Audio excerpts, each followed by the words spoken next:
Subscribe करें हमारे YouTube channel को और बेल आइकन को प्रेस करें हमारे लेटेस्ट वीडियोस को देखने के लिए।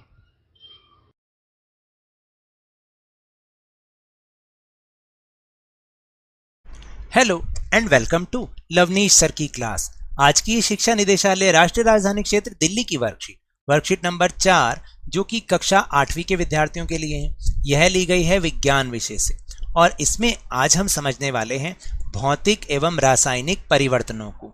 तो चलिए बिना समय गवाए शुरुआत करते हैं मेरे साथ और समझने की कोशिश करते हैं। दैनिक जीवन में हमें अपने आसपास बहुत से परिवर्तन दिखाई देते हैं, यानी बहुत से बदलाव दिखाई देते हैं, जैसे जलना, जंग लगना, वाष्पीकरण आदि।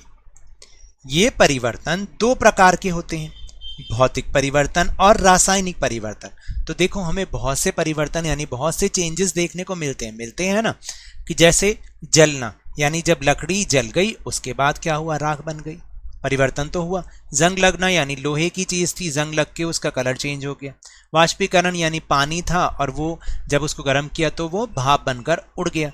तो ये सारे परिवर्तन होते हैं, लेकिन इन परिवर्तनों को हम दो भागों में बांट सकते हैं। कौन कौन से? एक को कहते हैं हम भौतिक परिवर्तन और एक को हम कहते हैं रासायनिक परिवर्तन।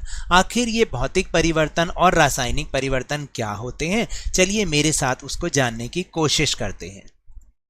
देखो, जैसे भौतिक परिवर्तन क्या होता है कि वह परिवर्तन जिसमें किसी पदार्थ के भौतिक गुणों जैसे आकार, रंग और अवस्था में परिवर्तन हो जाता है, तो उसे हम भौतिक परिवर्तन कहते हैं। यानी उसके जो भौतिक गुण होते हैं, यानी जो उसके अंदर जो विशेषताएं होती हैं, उसका आकार, उसका रंग, अवस्था, उसका साइज, अगर ये सब चीजें चेंज हो जाती हैं तो हम उसको कहते हैं भौतिक परिवर्तन।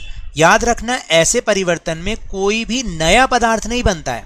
जैसे कागज के टुकड़े करना, अब अगर कागज के हम टुकड़े कर दें, उसके आकार में चेंज आ गया, लेकिन कागज तो कागज ही रहेगा।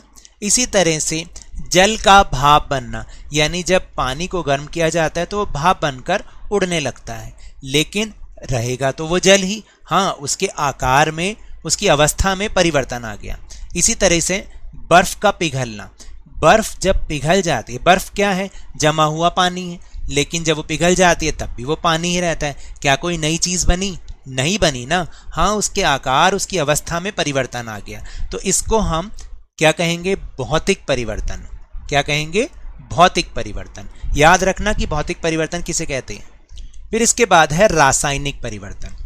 वह परिवर्तन जिसमें एक से अधिक नए पदार्थ बनते हैं, यानी जब परिवर्तन उसमें चेंज आ रहा है, किसी चीज में चेंज आ रहा है, साथ साथ एक से अधिक नए पदार्थ बनेंगे, उसमें पदार्थ, नया पदार्थ बनता है, तो उसे हम रासायनिक परिवर्तन कहते हैं। फिर सभी नए पदार्थ रासायनिक परिवर्तनों के कारण ही बनते हैं, यानी जब कोई परिवर्तन हुआ तब नए पदार्थ बने।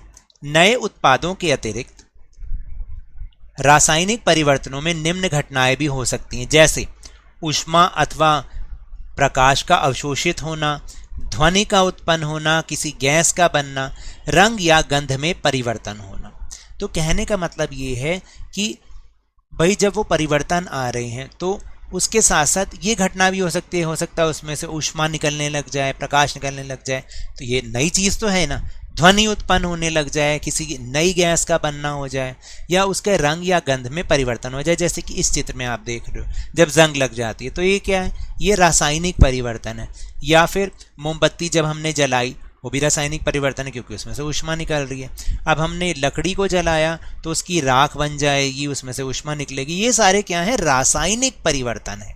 इसमें कोई ना कोई नया पदार्थ बन रहा है।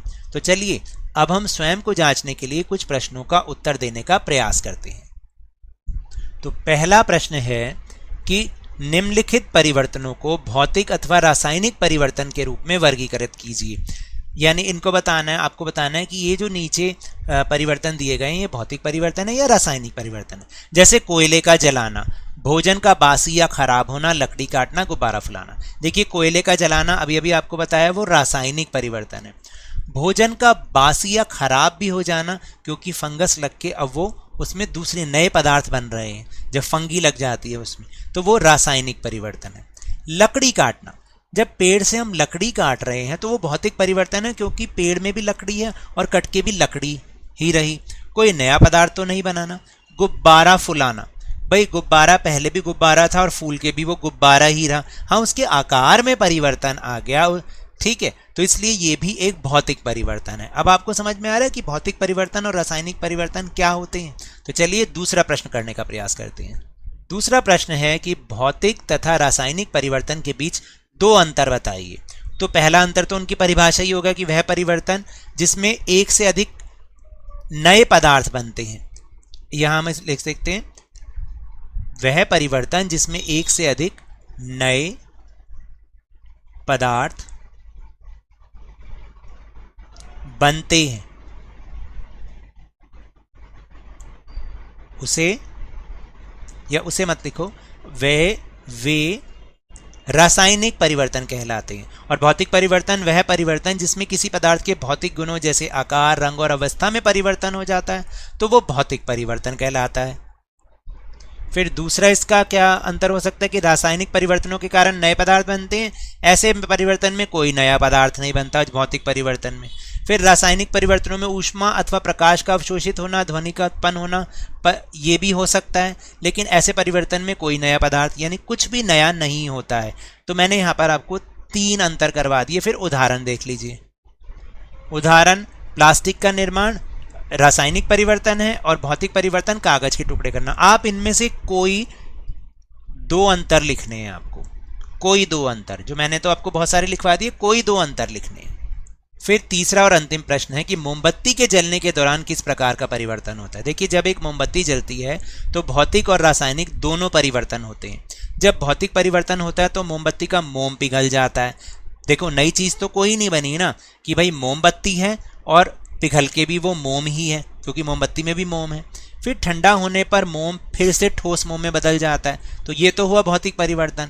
लौ जलने के निकट मोम कार्बन डाइऑक्साइड गैस, कार्बन, कालिक, जलवाष्प, गर्मी और प्रकाश जैसे नए पदार्थ बनाता है, तो ये कौन सा परिवर्तन हुआ? ये हुआ रासायनिक परिवर्तन। रासायनिक